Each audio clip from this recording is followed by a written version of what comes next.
जय जय मल गाए जा। जय जय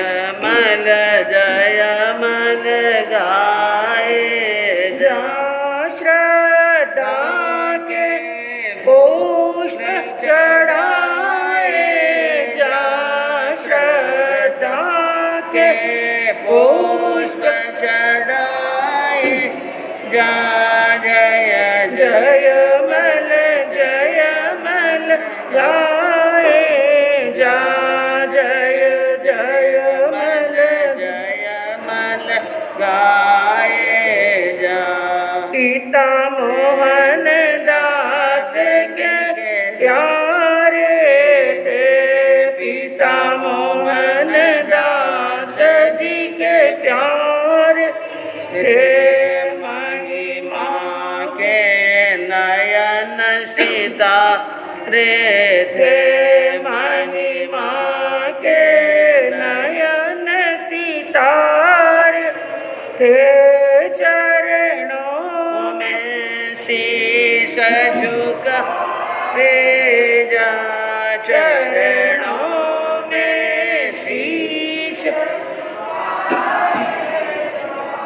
जय जय मल गाए जा। जय जय मल गाए जा। अहिंसा के अग्रदूत, त्रयकाल दृष्टा, भवी जीवों के तारनहार, शासनेश प्रभु श्रमण भगवान महावीर स्वामी के चरणों में कोटि कोटि वंदन। दीन दुखियों के मसीहा, परम उपकारी पूज्य गुरुदेव मर्दर केसरी श्री मिश्री मिलजी महाराज साहब के चरणों में कोटि कोटि वंदन। परम पूज्य आचार्य श्री जयमल जी महाराज साहब, आचार्य सम्राट पूज्य श्री आत्माराम जी महाराज साहब, आचार्य सम्राट पूज्य डॉक्टर श्री शिव मुनि जी महाराज साहब आदि के चरणों में कोटि कोटि वंदन। पाठ पर विराजमान परम श्रद्धेया, परम विदुषी, मधुर व्याख्यानी, सरल मना पूज्य गुरु जी महाराज साहब के चरणों में कोटि कोटि वंदन। धर्म प्रेमी बंधुओं, शीलवती माताओं बहनों,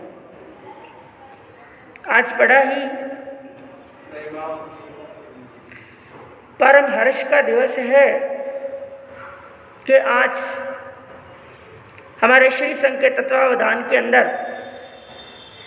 एक नहीं, दो नहीं, बल्कि तीन महापुरुष, और तीनों ही पंच परमेष्टि के तीसरे पद को सुशोभित करने वाले 36 गुणों के धारक आचार्य भगवान का जन्म जयंती समारोह मनाने का सुअवसर प्राप्त हुआ है। तीन महापुरुषों के गुणगान हमें श्रवण करना है, जिसमें सबसे प्रथम है एक भवावतारी चर्चा चक्रवर्ती आचार्य पूज्य श्री जयमल जी महाराज साहब। दूसरा नाम है श्रमण संघीय प्रथम पटधर आचार्य सम्राट पूज्य श्री आत्माराम जी महाराज साहब। और तीसरा नाम है श्रमण संघीय वर्तमान आचार्य सम्राट पूज्य डॉक्टर श्री शिव मुनि जी महाराज साहब। तीन आचार्यों की जन्म जयंती का अवसर बड़ा ही मन को प्रसन्न करने वाला, मन को आनंद देने वाला। तो संक्षिप्त के अंदर उनके गुणों की चर्चा करेंगे, क्योंकि कहा गया ज्ञानियों के गुणगान करते करते उनके गुणों का स्मरण करते करते और महापुरुषों के गुणों का वर्णन करते करते जीव अपने कर्मों की कोड़ खपाता है। और यदि उत्कृष्ट रसायन आ जाए, उत्कृष्ट भाव आ जाए, तो जीव तीर्थंकर गोत्र का बंध भी कर लेता है। तीर्थंकर गोत्र बंध के बोल बताए गए। कितने बोल बताए हैं? कितने बोल बताए? 20 बोल। 20 तरीके से, 20 मार्गों से 20 बोलों की आराधना करता हुआ जीव तीर्थंकर गोत्र का बंध कर सकता है, जिसके अंदर एक बोल बताया गया कि यदि सच्चे भाव से पूर्ण श्रद्धा और भक्ति के साथ में महापुरुषों के गुणगान किए जाते हैं, उनके प्रति प्रमोद भावना आती है। कौन सी भावना? प्रमोद भावना किसे कहते हैं? गुणियों के गुणों को याद करके मन के अंदर बड़े आनंद की अनुभूति हो। तो आज ऐसा ही कर्म निर्जरा का अवसर हमें प्राप्त हुआ है। सबसे पहली बात करेंगे एक भवावतारी पूज्य आचार्य सम्राट श्री जयमल जी महाराज साहब, जिनके नाम का कल सबने क्या किया था? जाप किया था। बड़ा ही आनंद आया। सभी भाई सभी बहनों ने एक लय के साथ में जय जाप किया, जो बड़ा ही कल्याणकारी है, जीवन में आनंद करने वाला है। तो सर्वप्रथम बताया गया, जब किसी भूभाग में यानी धरती के किसी हिस्से पर जिस समय धर्म की हानि होने लगती है, अधर्म का बोलबाला होने लगता है, शिथिलता और प्रमत्तता अपने पांव पसारने लगती है, कई प्रकार की कुरीतियां और कुरूढ़ियां समाज के अंदर पनप जाती हैं और समाज ऐसी कुरीतियों और कुरूढ़ियों के जाल में फंस जाता है। और शासन करने वाले जो शासक हैं, जो प्रशासक हैं, जो संघ का, समाज का, देश का नेतृत्व करने वाले हैं, वो भी और सामान्य मनुष्य, सामान्य जनमानस भी व्यसनों का आदी बन जाता है। सामान्य मनुष्य के अंदर भी कई प्रकार की बुराइयां पनप जाती हैं।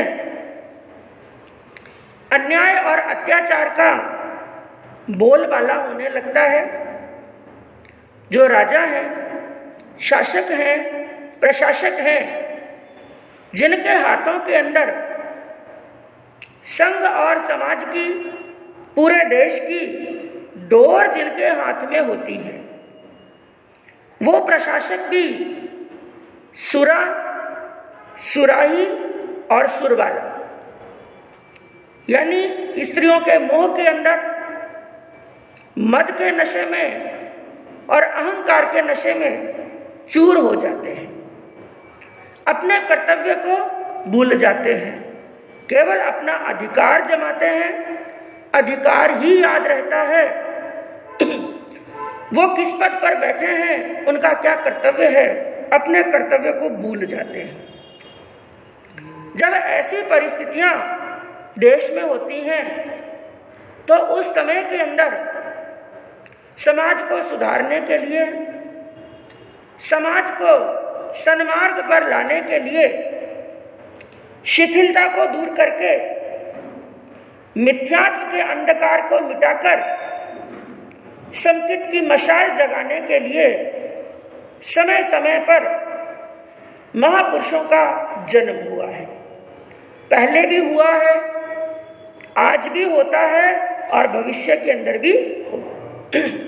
गीता के अंदर भी श्री कृष्ण ने यही बात कही अर्जुन को कि हे अर्जुन, जिस समय धरती के ऊपर धर्म समाप्ति की तरफ चला जाता है और अधर्म का बोलबाला होता है, उस समय धर्म की मशाल को जगाने के लिए, जलाने के लिए और अधर्म को मिटाने के लिए मैं समय समय पर अवतार धारण करता हूं। तो ऐसे ही बताया गया कि समय समय पर महापुरुषों का जन्म होता है।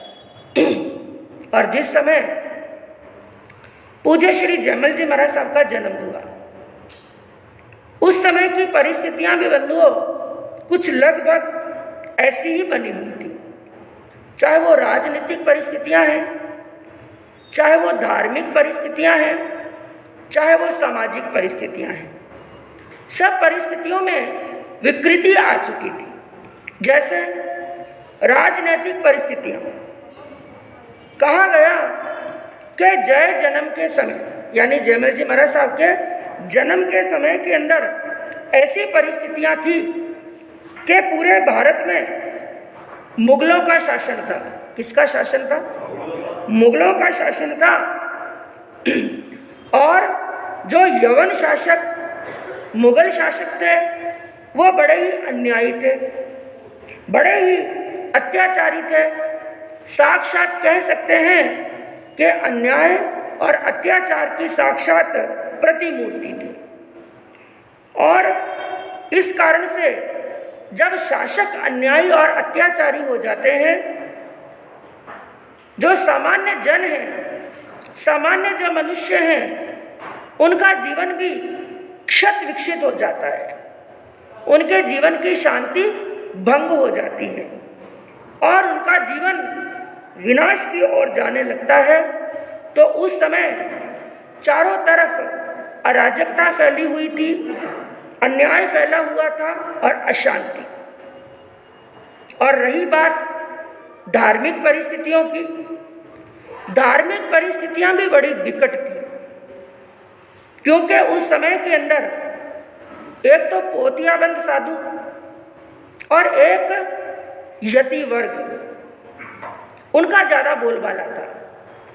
जो सच्चे मायने में संत हैं, सच्चे मायने में 5 महाव्रतों को पालने वाले, सच्चे मायने में भगवान के बताए हुए मार्ग पर चलने वाले, 27 गुणों के धारक, ऐसे महामुनियों की बड़ी कमी थी। और जो पोतियाबंद साधु, जो यति थे, वो अपने आप को कहते तो जैन साधु थे। क्या बोलते थे कि हम क्या हैं? जैन साधु। लेकिन उनकी जो क्रिया थी, जीवन का जो रहन सहन था, बिल्कुल गृहस्थी की तरह, मात्र वेशभूषा साधु की थी। बाकी उन्हें मठ बना करके रहना, स्त्री को रखना, धन संपत्ति इकट्ठी करना, इन सब चीजों से कोई परहेज नहीं था। और उन्होंने कई प्रकार के यंत्र, मंत्र, टाणे, टोटके, इनके अंदर बड़े होशियार थे और इनके द्वारा ही अपना जीवन यापन करते थे। तो धार्मिक परिस्थितियां भी बड़ी खराब थी, राजनीतिक परिस्थितियां भी बड़ी खराब थी और सामाजिक परिस्थितियां भी बड़ी खराब थी। तो ऐसी परिस्थिति के अंदर बंधुओं, एक चमत्कारी आत्मा, जो भविष्य के अंदर अपने कुल का नाम रोशन करने वाले, क्योंकि बंधुओं यूं तो जन्म लेने को एक दिन के अंदर लाखों जन्म लेते हैं और लाखों यहाँ से चले जाते हैं। यूं तो खिलने को बगीचे के अंदर कई प्रकार के फूल खिलते हैं।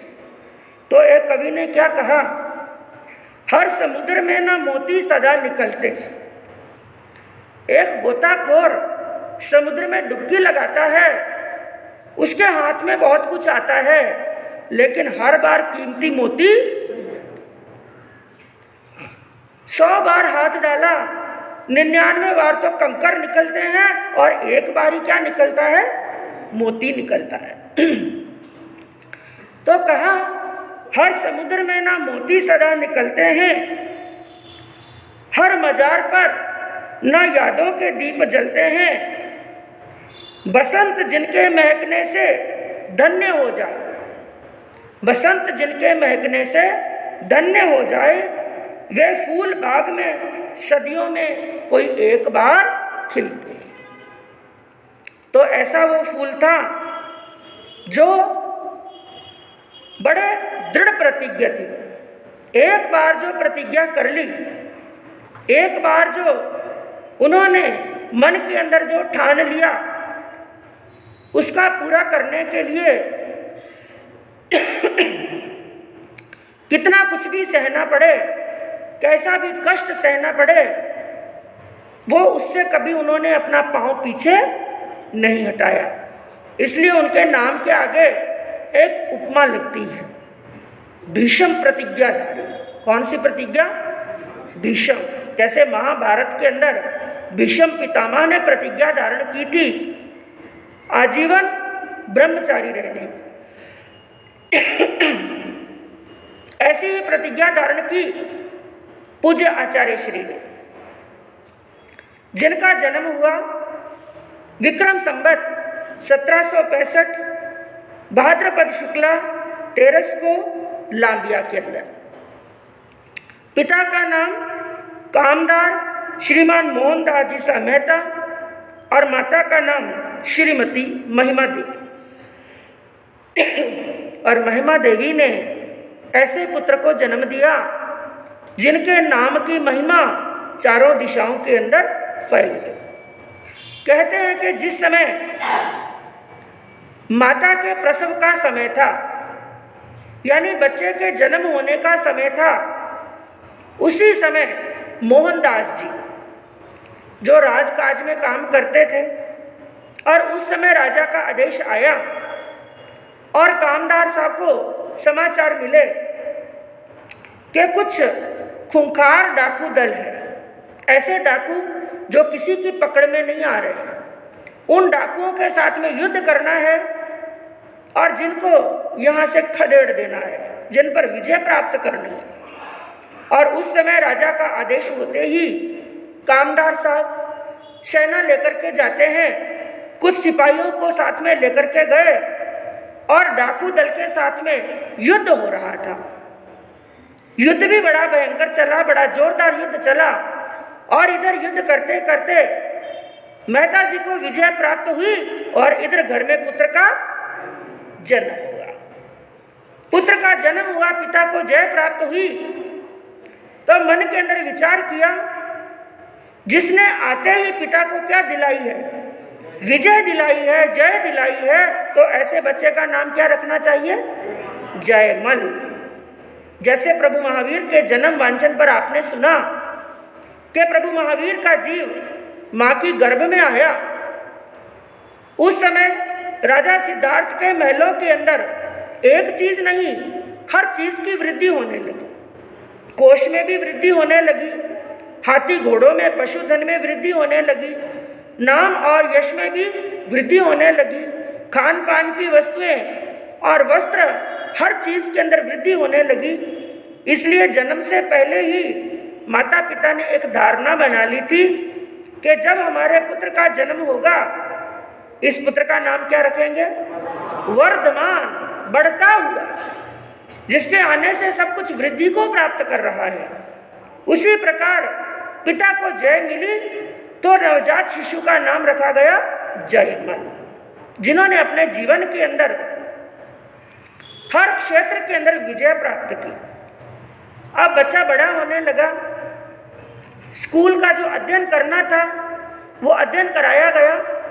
एक दिन ये हुआ कि वो बालक युवा हो गया, जवान हो गया। उनकी शादी हुई 22 साल की उम्र में रिया के निवासी नामदार शिवकरण जी सामुद्धा की सुपुत्री लक्ष्मी देवी के साथ में, जिसको प्रेम से लाछा दे के नाम से जाना जाता था। शादी तो हो गई, लेकिन अभी तक पत्नी को घर पर नहीं लाया। पुराने जमाने के अंदर रिवाज था, कई बार तो बच्चों को, छोटे छोटों को, जब वो अबोध होते, बिल्कुल छोटे होते, उसी समय क्या कर देते? शादी। लेकिन बहू को घर में नहीं लाते, बाद में एक अच्छा दिन देख करके, पर्याप्त योग्य उम्र देख करके पुत्र वधू को घर में लाया जाता था, जिसको कहते थे गौना। क्या बोलते थे? हाँ, शादी हुई है लेकिन अभी तक गौना नहीं। तो जयमल जी की भी शादी तो हुई लेकिन अभी तक गौना नहीं हुआ था। और शादी हुए लगभग 6 महीने हुए। 6 महीने हो गए। एक बार का प्रसंग हुआ, उनको कुछ व्यापार के कार्य के लिए मेड़ता जाना था। कहाँ से? लांबिया से। लांबिया से जाना था मेड़ता। तो उनके साथ में उनके कुछ मित्र भी थे। सभी व्यापार करने के लिए, कुछ खरीदने के लिए, बेचने के लिए मेड़ता गए। मेड़ता गए लेकिन रास्ते के अंदर कहीं पर उन्होंने थोड़ी देर के लिए विश्राम किया। विश्राम किया, नींद आई। नींद के अंदर उन्होंने एक सपना देखा। और क्या सपना देखा कि एक सफेद परछाई उनकी तरफ आ रही है, लेकिन कुछ समझ नहीं पाई। क्योंकि बंधुओं, जो कुछ भविष्य में होने वाला होता है ना, पुण्य आत्मा को उनका आभास पहले ही हो जाता है। समझ में कुछ नहीं आया। नींद खुली, वापस मेड़ता के लिए रवाना हो गए। मेड़ता पहुंच गए, मेड़ता के बाजार में पहुंचे, लेकिन आज का दृश्य कुछ अलग ही था। उन्होंने क्या देखा? सभी दुकानें बंद, सभी दुकानों के शटर नीचे डाले हुए हैं, सभी दुकानें बंद हैं और विशेष गली में कोई आता जाता भी दिखाई नहीं दिया। ना कोई बाजार में है, ना कोई गली में है, ना कोई मोहल्ले में है। अरे सब लोग कहाँ चले गए? इसलिए फिर कोई एक आध व्यक्ति आता हुआ दिखा और उनसे पूछा, भाई आज पूरा बाजार बंद क्यों है? सब लोग कहाँ पर गए? तो उन्होंने क्या कहा कि स्थानक के अंदर पूज्य आचार्य श्री भूधर जी महाराज साहब, आज कितनी भी जो हमारे स्थानकवासी संप्रदाय बंधुएं चल रही हैं, ये सब की सब भूधर जी महाराज साहब के जो शिष्य हुए ना, उन्हीं की परंपरा है। तो पूज्य आचार्य भूधर जी महाराज साहब, और जब भूधर जयंती आएगी विजयदशमी पर, उनका भी एक रोमांच पैदा करने वाला वैराग्य की घटना, कौन सी परिस्थितियों के अंदर भूधर जी महाराज साहब को वैराग आया था? युद्ध क्षेत्र के अंदर युद्ध करते करते। हाँ, युद्ध भूमि में क्या आया था? उनको वैराग्य आया था। तो वो भूधर जी महाराज साहब जिनका चातुर्मास चल रहा है, लेकिन आज चातुर्मास का अंतिम दिवस है और अंतिम दिवस पर तो सबकी भावना होती है, भाई आज तो चल, कल गुरु महाराज विहार कर जाएंगे।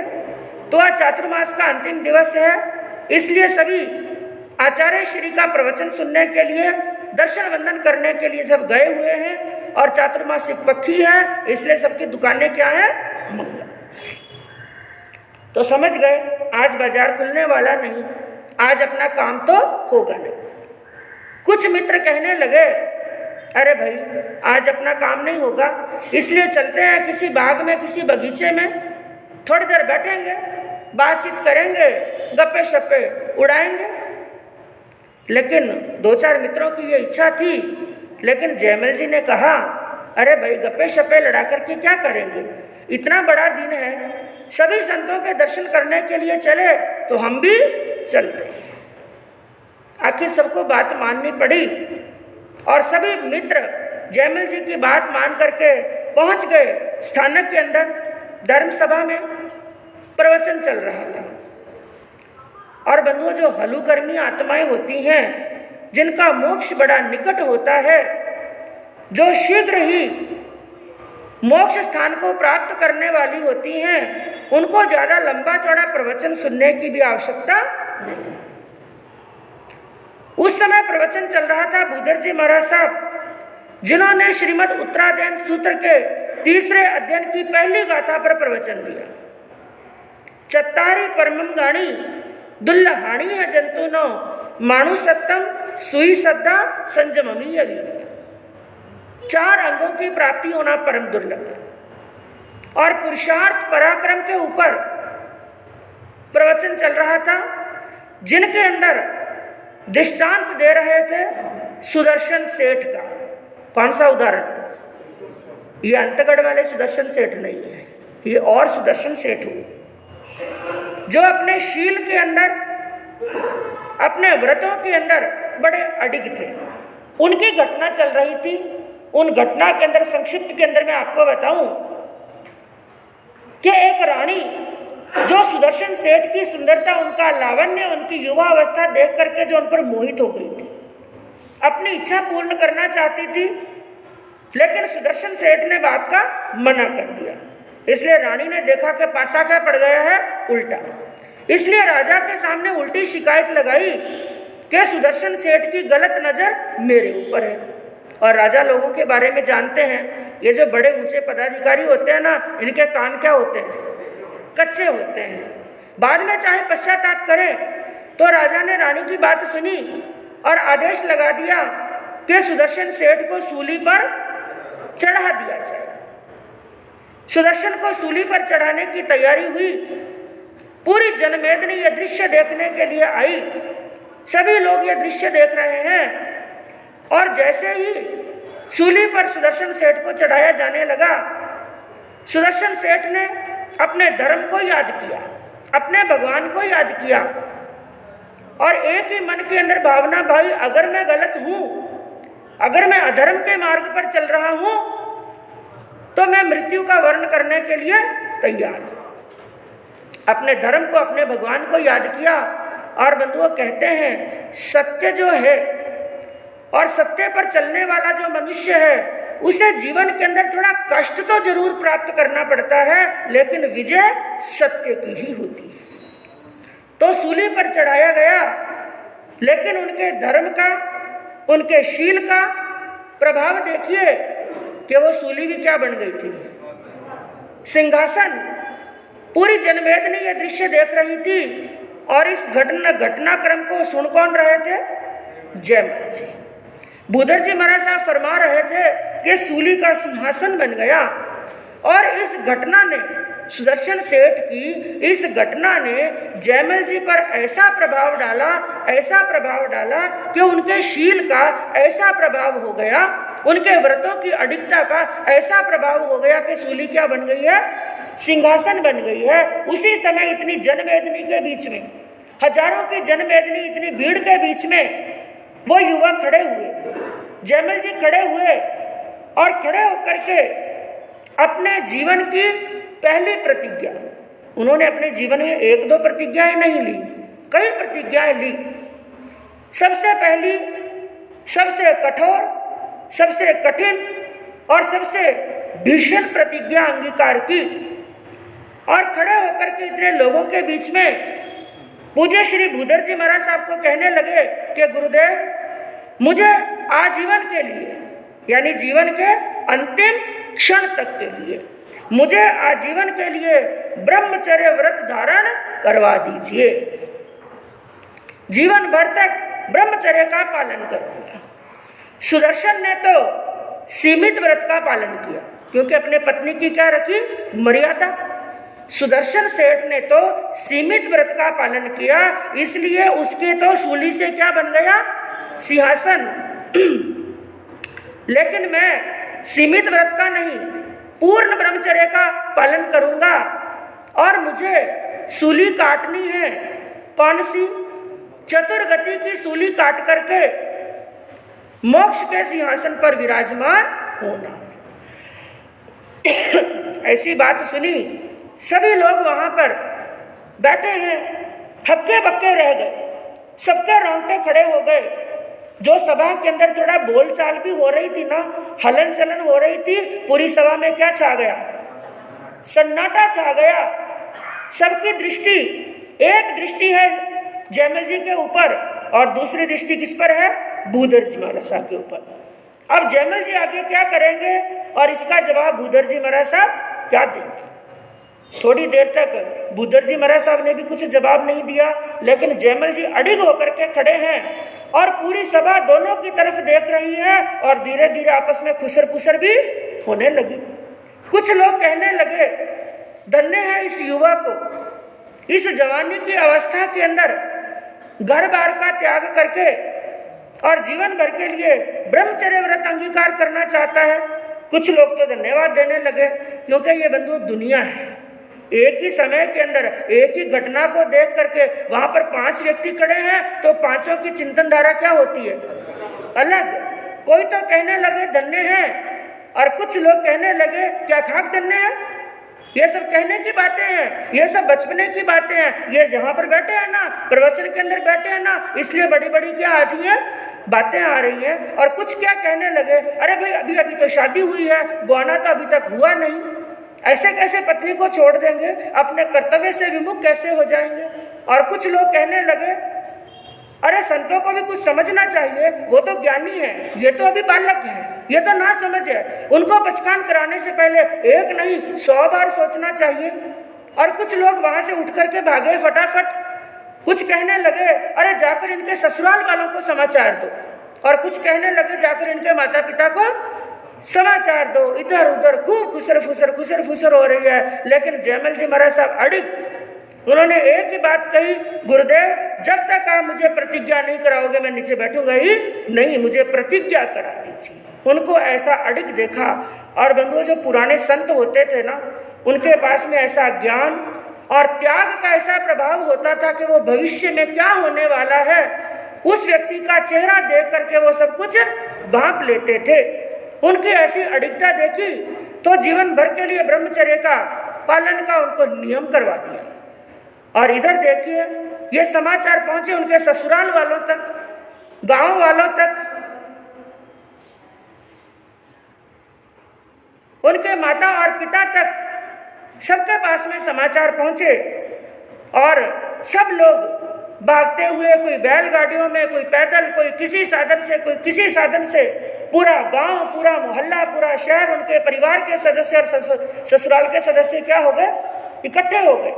कुछ लोग जयमल जी को समझा बुझा करके प्रेम प्यार से घर पर ले जा रहे हैं, कोई डांट भी रहे हैं, कोई संतों को ऊंची नीची बातें कह रहे हैं। और माँ उनकी महिमा देवी बुदर जी महाराज साहब के पास में गई, उनको जाकर के कहा ये तो बच्चा है, ये तो नादान है, अभी तो कुछ जानता नहीं, लेकिन आप तो समझदार हैं, इतने साल हो गए घर बार छोड़े हुए, इस बच्चे को समझाओ और इसको घर पर भेज दो। बुदर जी महाराज साहब ने कहा देखो बहन, ना मैंने इसको यहाँ बुलाया, ना मैंने व्रत धारण करने का कहा, और यदि ये घर पर जाना चाहता है तो मैं रोकूंगा भी। फिर गए जयमल जी के पास में। अब माँ मोह के वशीभूत हुई, कभी संतों के पास में दौड़ रही है और कभी रोती रोती बेटे के पास में जा रही है। लेकिन बेटे ने समझने का नाम, एक ही बात, मुझे क्या लेनी है, दीक्षा लेनी। अब आया माँ को गुस्सा, अब मोह जागृत हुआ। और कहते हैं मोह क्या होता है, अंधा होता है। मोहासक्त व्यक्ति को कुछ भी दिखाई देने वाला नहीं है। अब मोह के अंदर आई हुई माँ रहा नहीं गया और गुस्से के अंदर बन बनाती पहुंची बुदर जी महाराज साहब के पास में। कितनी बार आपको कह दिया इसको घर पर भेज दो, इसको घर पर भेज दो, अरे ऐसी कौन सी बुर्की डाल दी, ऐसा कौन सा यंत्र मंत्र कर दिया कि मेरा बेटा घर पर जाने की तैयारी नहीं कर रहा है। और गुस्से गुस्से के अंदर माता उन संतों को गालियां भी बोल, ऐसा कई बार होता है। कई लोग है ना संतों को उस समय कई प्रकार की ताड़ना तर्जना भी करने लगते हैं, गालियां भी बोलने लगते हैं, और कई बार तो संतों की मुंह पत्ती खींचने का काम भी कर लेते हैं। उस समय माता गुस्से में आई और मोहासक्त होती हुई गुस्से के अंदर कहने लगी बुदर जी महाराज साहब को, अरे बुदरिया तारो सत्यानाश जाइजो, तूने मेरे बेटे को, मेरे जयमल को भिड़का दिया है, तेरा क्या जाइजो, सत्यानाश जाइजो। ऐसी बातें माता गालियां बोल रही है, लेकिन बुदर जी महाराज साहब बैठे बैठे मुस्कुरा रहे, क्योंकि वो देख रहे हैं मोह की स्थिति कैसी होती है। जो व्यक्ति मोहासक्त है, जो व्यक्ति मोह के दलदल में डूबा हुआ है, उस पर गुस्सा नहीं करना चाहिए। संत उस पर गुस्सा नहीं करते हैं, बल्कि क्या करते हैं, दया करते हैं, दया आती है। ये माँ का मोह बोल रहा है, बोल दी गालियां तो बोल दी, मुस्कुरा रहे हैं। तो महिमा देवी उनकी दृष्टि पड़ी बुदर जी महाराज साहब के ऊपर, मैं तो इनको गालियां दे रही हूं और ये क्या कर रहे हैं, हंस रहे हैं। इसलिए रहा नहीं गया तो पूछा, मैं गालियां बोल रही हूँ, मुझे गुस्सा आ रहा है, आपको हंसी किस बात पर आ रही है, किस बात पर प्रसन्न हो रहे हैं। उन्होंने फिर हंसते हुए कहा, माँ आपने मुझे आशीर्वाद तो दिया, लेकिन आशीर्वाद देने में थोड़ी सी कंजूसी कर दी। महिमा देवी सोचने लगी, मैंने तो उनको क्या दिए, गालियां दे रही हूं कि तुम्हारा सत्यानाश जाओ, और इन्होंने क्या कहा, मुझे क्या दे रही हो, आशीर्वाद दे रही हो। मैं समझी नहीं। महिमा देवी ने पूछा, मैं समझी नहीं। भूधर जी महाराज साहब ने कहा, मां मैंने दीक्षा ली है, घरबार का त्याग किया है अठियानाश के लिए। किसके लिए, समझ में आई बात? अठियानाश यानी आठ का नाश करने के लिए। अरे एक भी शेष रह गया, आपने सत्यानाश 7 के नाश की बात कही है, और जब तक एक भी शेष रह गया मुझे मुक्ति का महल मिलने वाला। अब थोड़ी माता के चेहरे पर भी हंसी आ गई ये बात सुन करके, लेकिन माँ ने खूब समझाने का प्रयास किया, पिताजी ने खूब समझाने का प्रयास किया, ससुराल वालों ने खूब समझाने का, गांव मोहल्ले वालों ने खूब समझाने का प्रयास किया। लेकिन बंधुओं कहते हैं ये वैराग्य एक किरणची रंग के समान होता है, एक बार चढ़ जाए तो वापिस उतरने वाला नहीं। ऐसा ही रंग चढ़ा उनको। एक कवि ने क्या कहा कि लागी लागी सब कहे पर लागी नहीं लिगार। लागी लागी यानी प्रभु से लगन लग गई, मेरी प्रभु से लगन लग गई, ये कहते सब हैं, लेकिन सच्ची लगन अभी तक लगी नहीं। और यदि सच्ची लगन लग जाए तो परिस्थिति क्या होती है? कहा कि लागी लागी सब कहे पर लागी नहीं लिगार, लागी तभी जानिए कि छोड़ चला घर बार। गुरु से लगन लग गई। उन्होंने कहा, गुरुदेव मुझे तो हाथों हाथ क्या दिलाओ, दीक्षा दिलाओ, अभी का अभी मुझे संयम ग्रहण करना है। लेकिन गुरुदेव ने कंडीशन रख दी, बुद्धर जी महाराज साहब ने, दीक्षा तो दे देंगे, लेकिन दीक्षा के लिए सबसे पहले जरूरी क्या है? आज्ञा तो है ही, लेकिन प्रतिगमन। परिषद पर्व के अंदर आपको गुरनी मैया ने फरमाया था कि दीक्षा के लिए क्या जरूरी है? प्रतिगमन। जिसके लिए दीक्षा यदि हो भी जाए तो भी कम से कम 7 दिन, और ज्यादा से ज्यादा कितने महीने? 6 महीने। और 6 महीने तक भी प्रतिगमन याद नहीं हो तो वापिस क्या बना देते हैं? ग्रस्त बना देते हैं। तो प्रतिगमन बड़ा जरूरी है, साधु प्रतिगमन सीखना जरूरी। अब उन्होंने दूसरी प्रतिज्ञा ली सबके सामने, मुझे तो जल्दी से जल्दी दीक्षा लेनी तो लेनी। तो सबके सामने एक दूसरी प्रतिज्ञा धारण की, जब तक मुझे प्रतिगमन याद नहीं हो तब तक मैं नीचे बैठूंगा ही नहीं, केवल खड़ा रहूंगा। और खड़ा भी कितने पांव पर? एक पांव पर। जब तक प्रतिगमन याद नहीं होगा नीचे नहीं बैठूंगा, एक पांव पर खड़ा रहूंगा। और बंधुओं ऐसी प्रतिज्ञा कहना बड़ा आसान होता है, लेकिन करना कोई महापुरुष ही कर सकते हैं। जिन्होंने ऐसा किया, एक पांव पर खड़े हो गए, और कितने पहर में प्रतिगमन याद किया? एक पहर, यानी कितने घंटे? 3 घंटे। मात्र 3 घंटे के अंदर साधु प्रतिगमन याद कर लिया। मैं कहूं कई भाई बहन ऐसे हैं जिनके जीवन के 60 बसंत गुजर गए, 70 बसंत गुजर गए, जिनको प्रतिगमन अभी तक नहीं आता है। प्रतिगमन की बात छोड़ो, कईयों के तो लोगस में भी गलतियां और नमोसुनो में भी क्या है? गलतियां। लेकिन ऐसी थी उनकी स्मरण शक्ति, और धार लिया सो धार लिया। एक प्रहर के अंदर एक पांव पर खड़े खड़े उन्होंने प्रतिगमन याद कर लिया। कहते हैं कि वैराग आया कार्तिक शुक्ला पूनम को, और दीक्षा ले ली मिक्सर बजी बीच। तीसरे दिन ही दीक्षा अंगीकार की, और जैसे ही दीक्षा ली माता पिता भी मन में विचार करने लगे, हमारा पुत्र ने इतनी बड़ी प्रतिज्ञा धारण की, इतने कठोर संयम के मार्ग पर चला, तो हमारा भी कुछ कर्तव्य है। और उनकी दीक्षा के अवसर पर माता पिता ने 4 खंड उठाए। कितने खंड? 4 खंड। 4 खंड में क्या क्या आता है? जाव जीवन के लिए ब्रह्मचर्य का पालन करना। दूसरा खंड, जाव जीवन के लिए कच्चे पानी का त्याग करना। तीसरा है जाव जीवन के लिए जमी कंद का त्याग करना। और चौथा खंड है जाव जीवन के लिए 24 का पालन करना। 24 का पालन करना, ये 4 खंड आते हैं।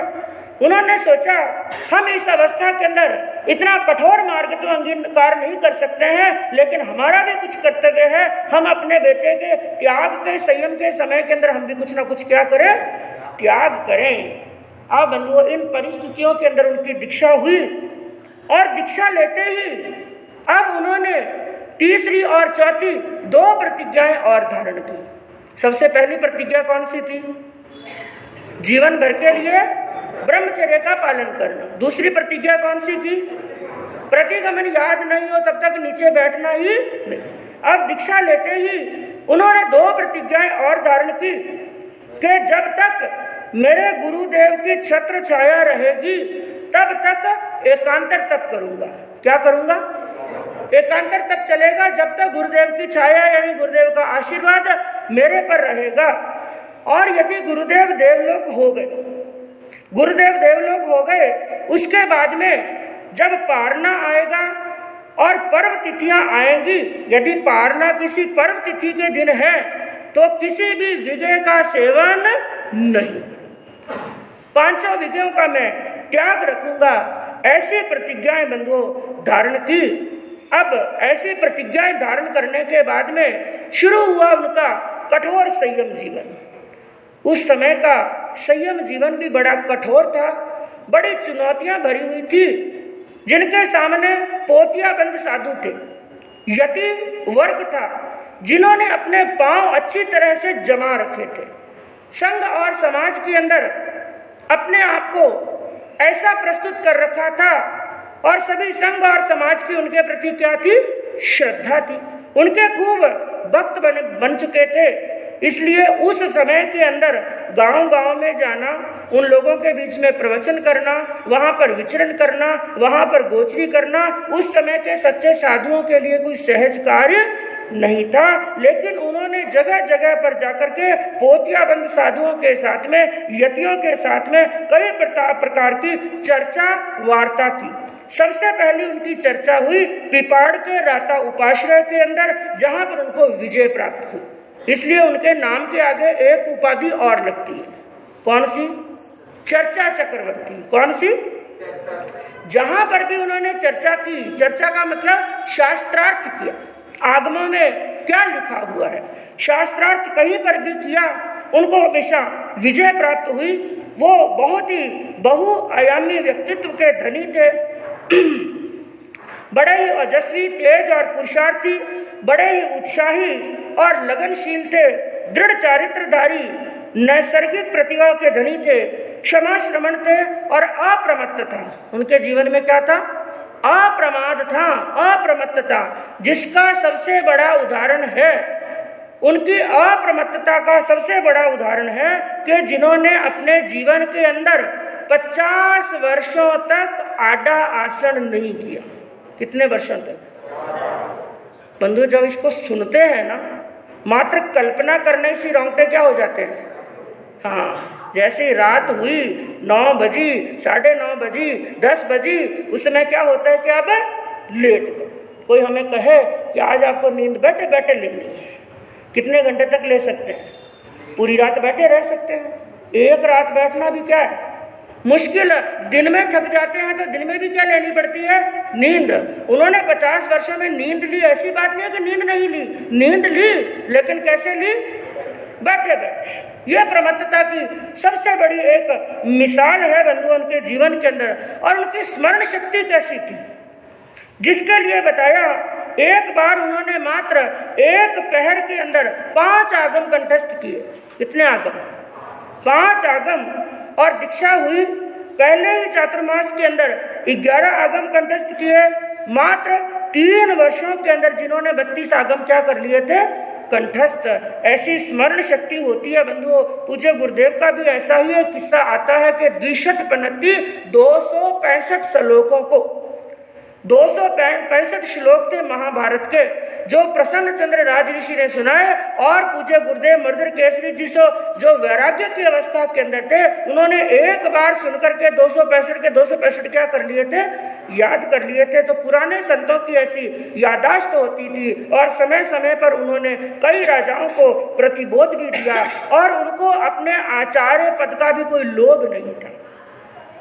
वे एकमात्र आचार्य ऐसे हुए कि जिन्होंने अपने रहते रहते ही, क्योंकि आचार्य के होते युवाचार्य बने, ये तो हर परंपरा के अंदर होता है। ये तो सामान्य सी बात है कि आचार्य हैं और आचार्य के रहते रहते कौन बन जाए? युवाचार्य। ये तो परंपरा है।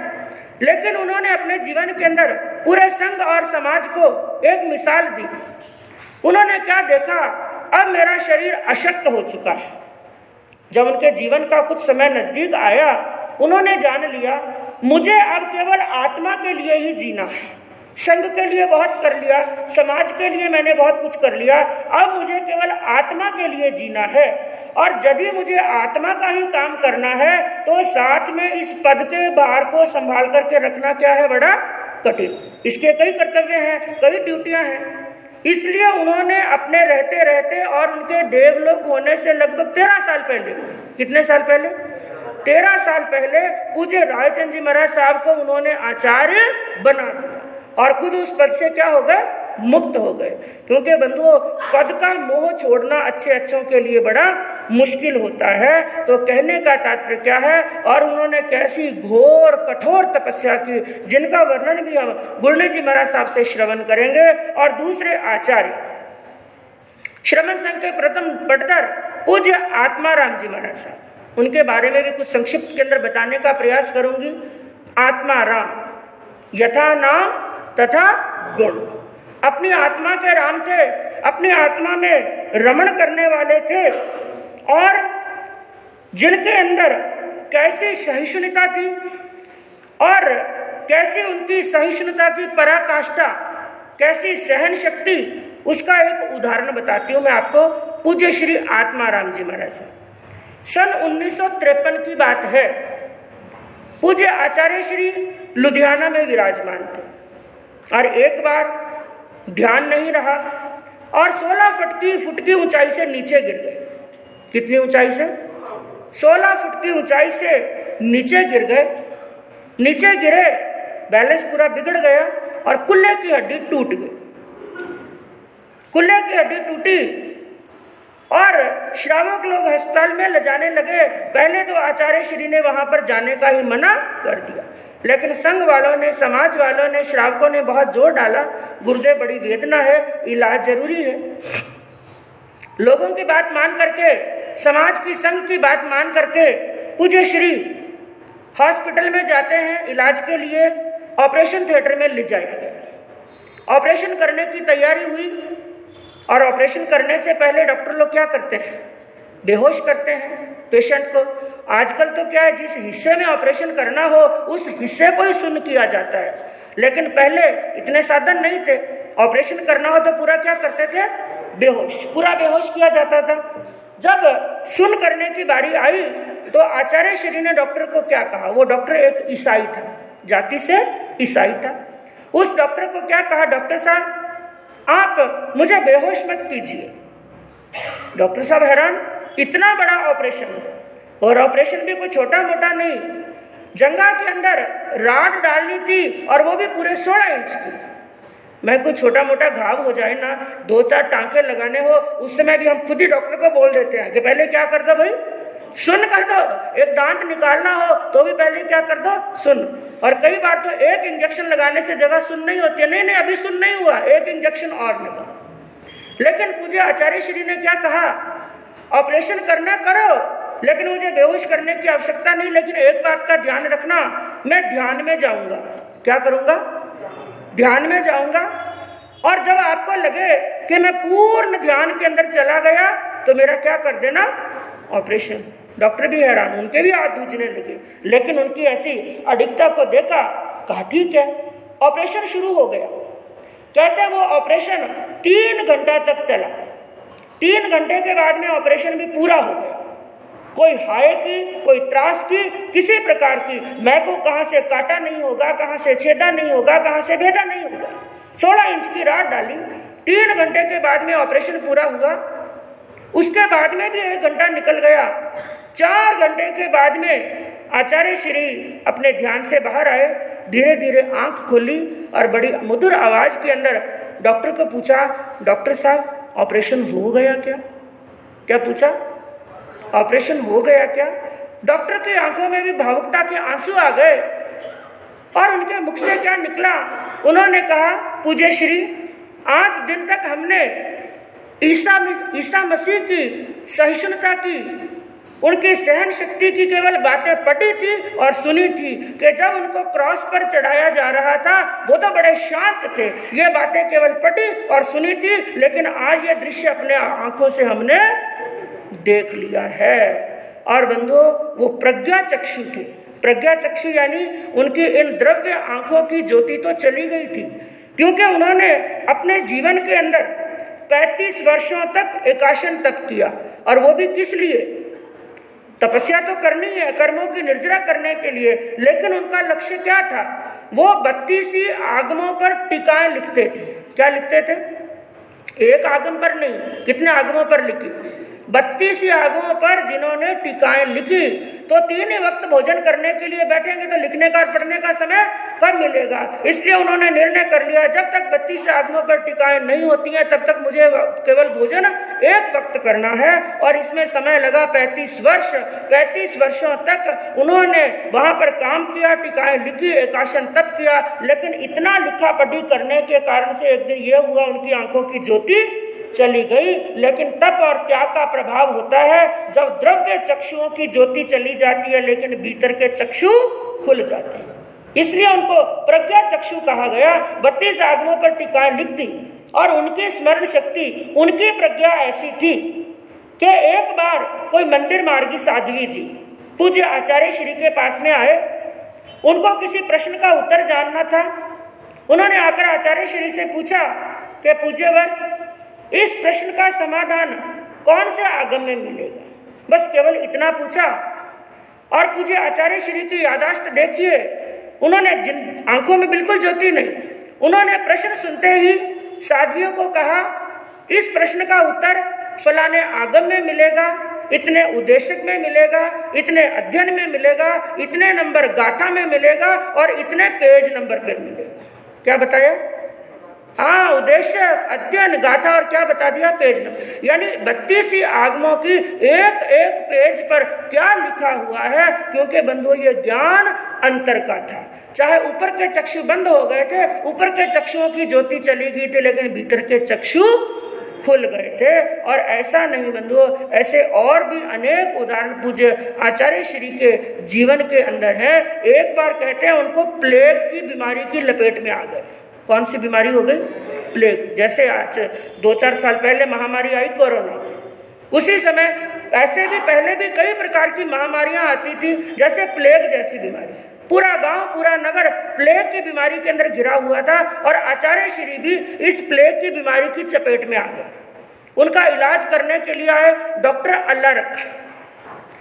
अल्लाह रखा है और उन्होंने कंडीशन देख ली, अब ये बचने वाले नहीं, और ये बचेंगे और ये रहेंगे कुछ दिन तो दूसरे संतों को भी क्या हो जाएगी? बीमारी। कोरोना के समय में यही कहते थे, क्या रखो? डिस्टेंस, दूर रहो।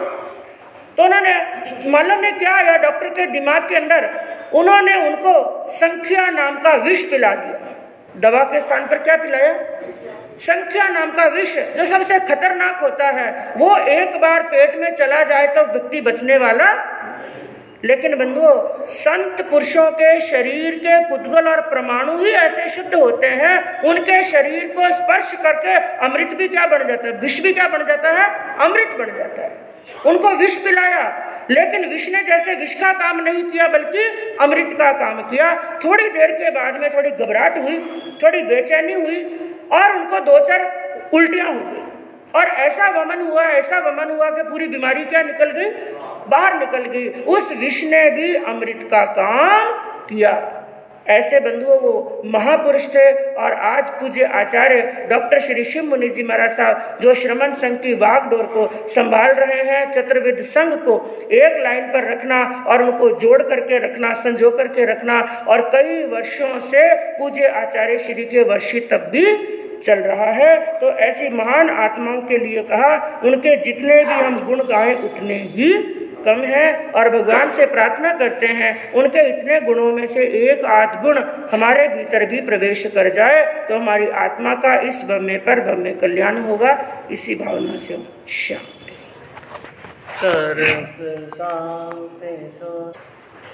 जय जय मल गा